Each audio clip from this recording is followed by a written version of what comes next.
Australia's approach to crypto regulation could define its role in the digital economy. What needs to change to ensure growth and innovation? I'm Caroline Bowler. This is Crypto Corner.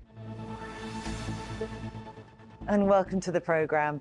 In this episode, I'm joined by Simon Kennedy, MP, member for Cook of the Australian Liberal Party, to gain insight into Australia's digital future.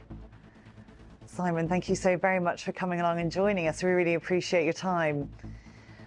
You've called for clearer regulations in this space. How do you feel that this will benefit both innovation and also consumer protection, which absolutely has to be a top priority? Yeah, look, unfortunately, Australian consumers are getting a raw deal in crypto at the moment. Currently, consumers will be aware they don't have access to a lot of products that other consumers have around the world. Staking, lending, derivatives. We don't have any homegrown stable coins.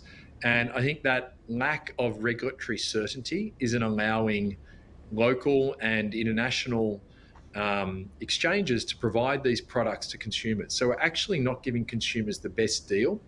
I also think we're not giving consumers adequate protection. And by not giving these companies a safe and known licensing regime, we're seeing exchanges invest offshore.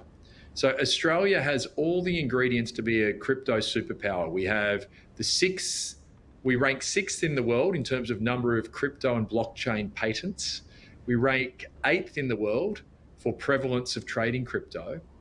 Yet this regulatory regime is stopping both exchanges but also Web3 developers from investing. And I'm speaking to companies every week at the moment that are adding people in Singapore, adding people in the US, and often, really disappointingly, hiring Australians and moving Australians out to Singapore or out to America to start crypto or Web3 businesses there. So we're losing that jobs, we're losing that innovation, we're losing that wealth from the country, and Australian consumers are also losing out as well. I think those are valid points, and certainly, from your professional and entrepreneurial background, you bring a fresh perspective into a lot of these conversations at a political level. But from your perspective, how can Australia create a more blockchain-friendly environment? One that supports these startups and small businesses and these independent investors. Yeah, look, I think we need to pass custody laws. And digital assets, and we're ready. Actually, we've consulted the industry on this, and Treasury's just waiting for instructions to start drafting them and get them ready. We need to provide investors and companies with clear pathways on what they need from licensing. At the moment, we have ASIC, our regulator, regulating many of these entrepreneurial businesses by enforcement. Because there's no clear statute or piece of legislation, they're actually enforcing and suing and taking action against individual actors to try and create case law, which is incredibly inefficient. And it often sees one or two businesses bear the burden of testing how something should be regulated, when we could just cut through all of that with clear legislation. We're also seeing firms and some exchanges in this sector being debanked, unable to get bank accounts, which is concentrating risk. I also think Australia has had investment reforms where, for our venture capital industry and technology industry, we've seen investors get rebates, tax rebates on investment, or get capital gains tax-free for ASIC investment. Actually, I think the law needs to be clarified how this relates to Web3 and blockchain businesses, so they get the same benefits that the rest of the technology sector gets. And as I said, we rank sixth in the world in terms of access to patents. But I'm talking to businesses every day going offshore, businesses that sometimes started in Australia, that may have 10 people in Australia. And I met one that, they now have 200 people in Singapore. And I think while we have all that innovation, I think also what we're going to see is that Australia has been the financial services hub in Asia. It's seen as a safe jurisdiction. But the lack of regulatory progress we've made in the last 2 or 3 years is actually putting that at risk. And I'm one of these believers who think blockchain will will transform the financial services business. And I think the SMEs, the whole industry in Australia, unless we embrace and actually go back to leading the world in this way, we actually risk losing this position in the world.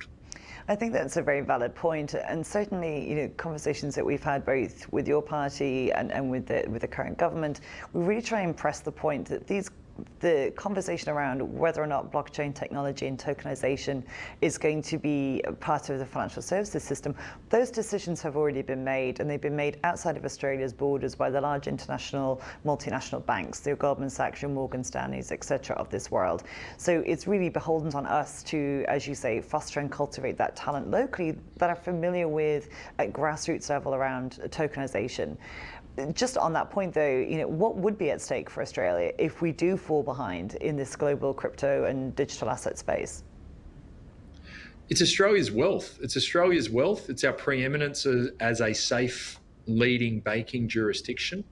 Also, blockchain is going to unleash huge amounts of productivity in how quickly you can transact with payments, in how smartly you can transact with payments, in how you can tokenize everything from your IDs to every type of asset from houses. And Australia right now has a productivity crisis. Productivity we're in negative.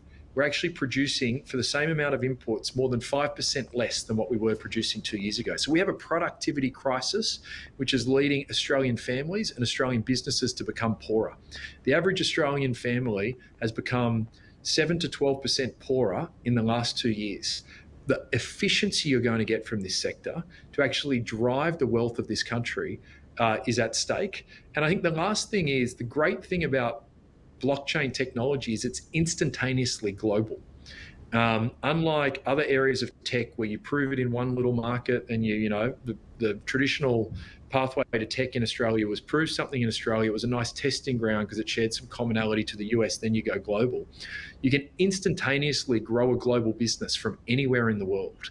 And if we don't do that, and we already are starting to see jurisdictions like Singapore, jurisdictions like Dubai and areas in the Middle East, and increasingly now the United States with the political change over there, actually taking the mantle and leading the world. So Australia will be left behind unless we act now.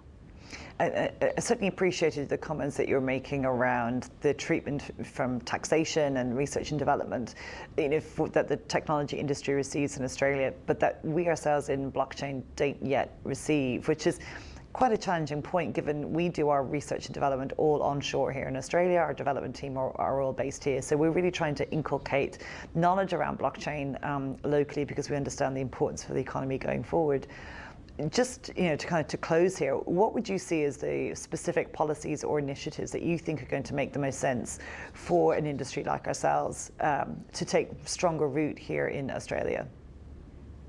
Yeah, so digital asset platforms, be that exchanges or other asset platforms, need certainty. And we can't be having a regulator that's suing them just to try and see what the law is.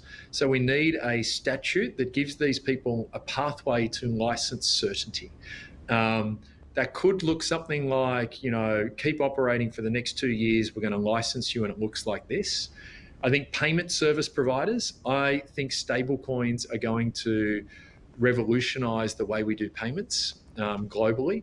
And I think we need regulation and legislation for payment service providers to provide payments. I also think, and our government thinks, the Liberal Party, we need a digital economy minister. We need a minister that focuses on this sector and on the digital economy and the digital financial services economy, that has a focus on this sector, that has a industry group that they listen to and engage with. And I think in the last 3 years, we have not seen that at all. And that's really to provide regulatory certainty so investors can invest and grow this sector, but also consumers can actually get the benefits out of this sector. So that's regulatory certainty. Secondly, growth.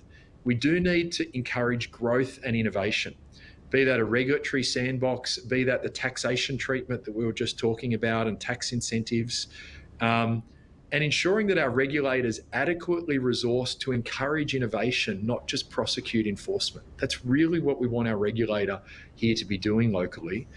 And then lastly, I think Australia needs to, and it was 3 years ago, I think we were on the bleeding edge, but we've lost our way a little bit under this last government. And I hope a Liberal Party in the next election, if we are successful, would see Australia run to the front of the pack, just the way the United States has, where we become a blockchain leader in this technology. We build on those, strong trade, eighth in the world in terms of cryptocurrency, sixth in the world in terms of patents. We build on those green shoots to actually bring the jobs here, bring the capital here, bring the investment here, bring the ideas here.